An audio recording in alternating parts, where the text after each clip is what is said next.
느헤미야 1장 1절에서 마지막 11절까지 말씀 한 절씩 교독합니다.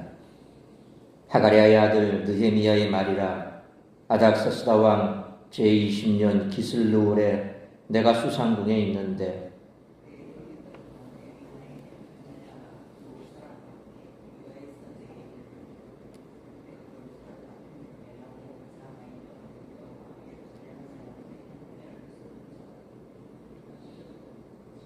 그들이 내게 이르되 사로잡힘을 면하고 남아있는 자들이 그 지방 거기에서 큰 환난을 당하고 능욕을 받으며 예루살렘 성은 허물어지고 성문들은 불탔다 하는지라.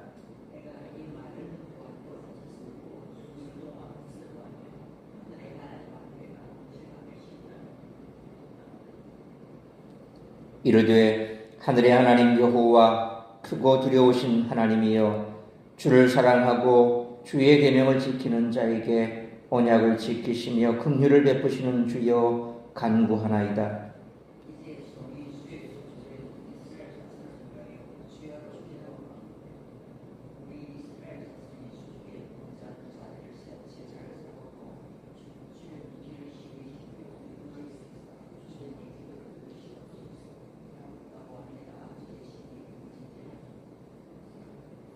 주를 향하여 크게 악을 행하여 주께서 주의 종 모세에게 명령하신 계명과 율례와 규례를 지키지 아니하였나이다.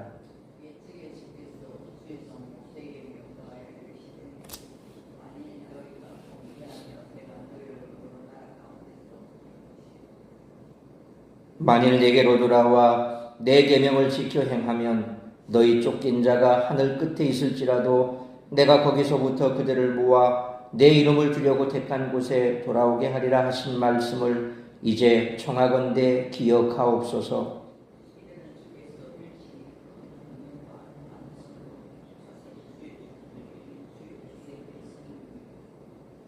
(11절) 같이 읽습니다. 주여 구하오니 귀를 기울이사 종의 기도와 주의 이름을 경외하기를 기뻐하는 종들의 기도를 들으시고 오늘 종이 형통하여 이 사람들 앞에서 은혜를 입게 하옵소서 하였나니 그때 내가 왕의 술관원이 되었느니라. 아멘. 하나님 일행을 통해 예루살렘에 관한 충격적 소식을 들은 느헤미야는 어떠한 행동을 취하기 전에 먼저 하나님께 나아갔습니다. 그가 기도하는 모습은 느헤미야서 전체에서 계속 등장합니다. 어떠한 상황 속에서도 기도를 우선시하는 그는 진정 기도의 사람입니다. 오늘 본문 5절로 9절에 기록된 그의 기도를 보면 그는 말씀에 근거해 하나님을 이해하고 있다는 것을 알 수 있습니다. 하나님에 대한 올바른 이해 없이는 올바른 기도를 하기가 어렵습니다. 그의 기도는 언약적 믿음 위에 서 있습니다.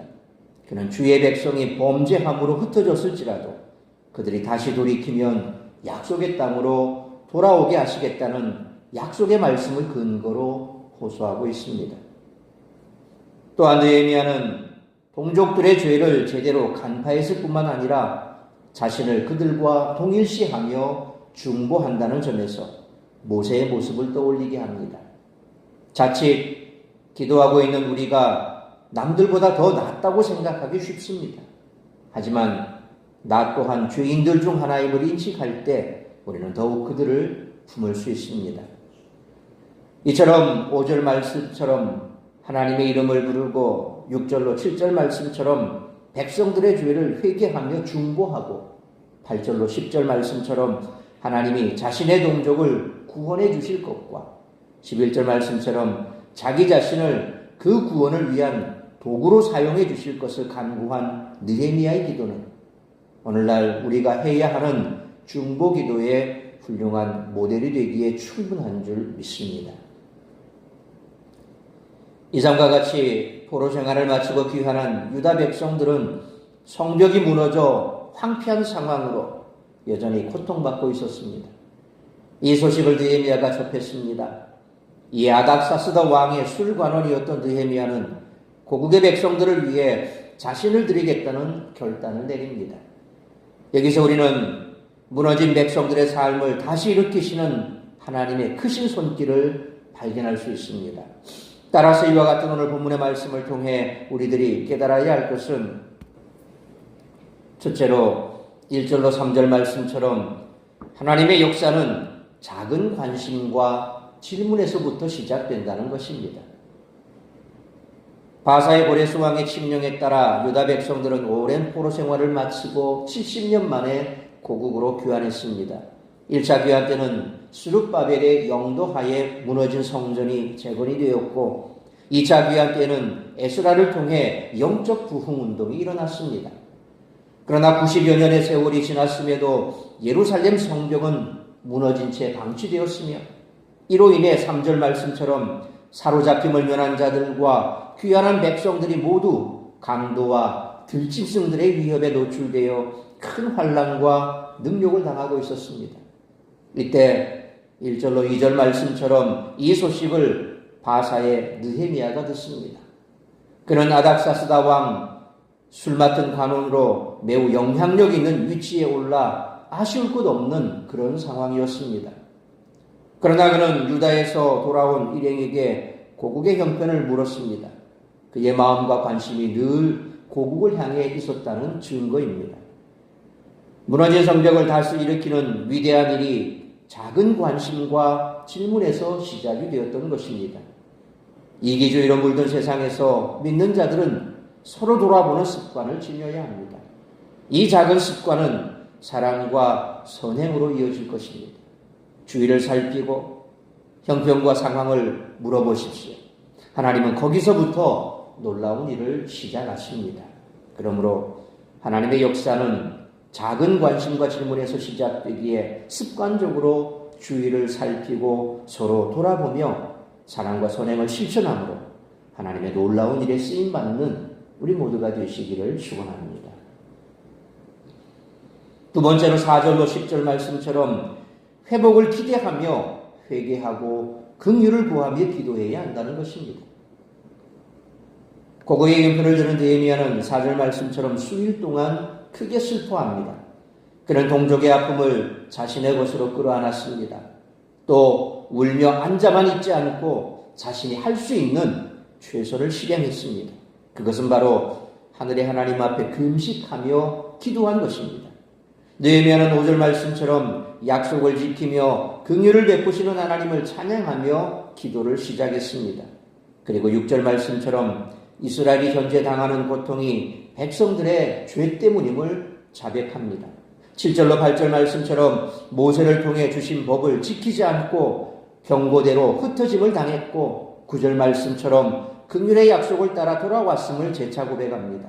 그리고 10절 말씀처럼 구원은 온전히 주의 것이니 약속과 긍휼을 따라 구해달라고 탄원합니다. 이는 무너진 삶 가운데 있는 성도들에게 좋은 기도의 본이 됩니다. 남을 탓하거나 하나님을 원망하기보다 자신의 삶을 돌아보고 죄를 자백하며 하나님의 약속과 성품에 의지해 구원을 호소하는 기도는 하나님의 역사를 선명히 드러내줄 것입니다. 그러므로 하나님께서 다시 회복의 역사를 시작할 것을 기대하며 죄를 자백하고 하나님의 긍휼을 구하는 기도를 쉬지 않는 우리 모두가 되시기를 축원합니다. 세 번째로 마지막 11절 말씀처럼 하나님의 역사에 쓰임받기 위해 자신을 내어드려야 한다는 것입니다. 느헤미야의 기도는 실제적 결단과 요청으로 마무리되고 있습니다. 11절 말씀처럼 종이 그랬습니다. 여기서 종은 느헤미야겠죠. 종이 형통하여 이 사람 앞에서, 근데 우리 한글 성경에 보면 이 사람들이라고 나와 있습니다. 복수로 나와 있습니다. 그런데 히브리어 원문을 보면 단수로 나와 있습니다. 이 사람 누굴까요? 아닥사스다 왕이겠죠. 이 사람 앞에서, 아닥사스다 왕 앞에서 은혜를 입게 하옵소서 라는 기도를 통해 자신을 하나님의 역사에 쓰임받도록 내어드린 것입니다. 그러므로 사람을 통해 고치시고 구원하시는 하나님의 역사에 쓰임받기 위해 우리 자신을 내어드리는 우리 모두가 되시기를 축원합니다. 사랑하는 성도 여러분, 무너진 삶 때문에 아파하는 사람들이 참 많이 있습니다. 그들에게 정말 필요한 것은 그들을 위해 기도하고 하나님께 자신을 내어드리겠다고 결단하는 사람입니다. 그러므로 하나님께서 다시 회복의 역사를 시작하실 것을 기대하며 죄를 자백하고 하나님의 긍휼을 구하는 기도를 쉬지 않아야 할 뿐만 아니라 하나님의 역사는 작은 관심과 질문에서 시작되기에 습관적으로 주위를 살피고 서로 돌아보며 사랑과 선행을 실천하며 사람을 통해 고치시고 구원하시는 하나님의 역사에 쓰임받기 위해 자신을 내어드리는 우리 모두가 되시기를 주님의 이름으로 축원합니다. 기도하겠습니다. 거룩하신 아버지 하나님, 은혜와 사랑을 감사합니다. 점점 개별화되고 또 이기적이고 개인주의화되어가는 이런 세상 속에서 우리 그리스도인들이 어떤 삶을 살아야 할지 오늘 느헤미야를 통해서 다시 한번 돌아봅니다. 한 곳 또 한 지역, 한 공동체 안에 있는 우리도 서로서로를 돌아보고 살피고 그래서 사랑과 선행을 실천해야 할 줄로 믿습니다. 그럼에도 불구하고 점점 교회 안에서조차도 같은 믿음 안에 있는 우리 성도들조차도 서로 살피고 돌아보는 일이 얼마나 소홀한지 모릅니다. 우리 주변에 있는 사람들, 믿음 가운데 있지 못한 죽어가는 영혼들이 세상에 널려 있음에도 불구하고 우리는 전혀 관심도 없습니다. 우리가 그들을 조금만 살펴보고 돌아보고 관심 가져주고 그들을 위해서 기도한다면 얼마든지 우리는 구원의 길을 그들에게 전달할 수 있을 것입니다. 우리가 감당해야 될 사명은 그것입니다. 작게는 우리 믿음의 공동체 안에 있는 같은 지체를 돌아보고 세워주고 그들을 위해 기도하고 좀 더 넓게는 나의 주변을 돌아보면서 구원받지 못한 죽어가는 영혼들 그들 역시도 우리와 동일한 고통 가운데 있습니다. 삶의 고통이 있고 영적인 고통이 있고 그리고 결국 그들의 삶이 절망 가운데 있다면 그들은 수많은 고통 속에 있을 것입니다. 우리는 하나님을 믿는 주의 백성으로서 우리의 삶을 하나님께 맡기며 어떤 상황 속에서도 우리는 하늘을 향해 두 손 들고 기도할 수 있는 자들입니다. 그래서 우리는 평안을 누릴 수 있습니다. 육신은 피곤해도 영적으로 얼마든지 평안을 누릴 수 있으나 주님을 알지 못하는 자들은 그런 평안조차도 누리지 못하고 있다는 사실을 우리는 잘 알고 있습니다. 알고 있으면 그들을 향해서 우리가 손을 내밀어야 할 것입니다.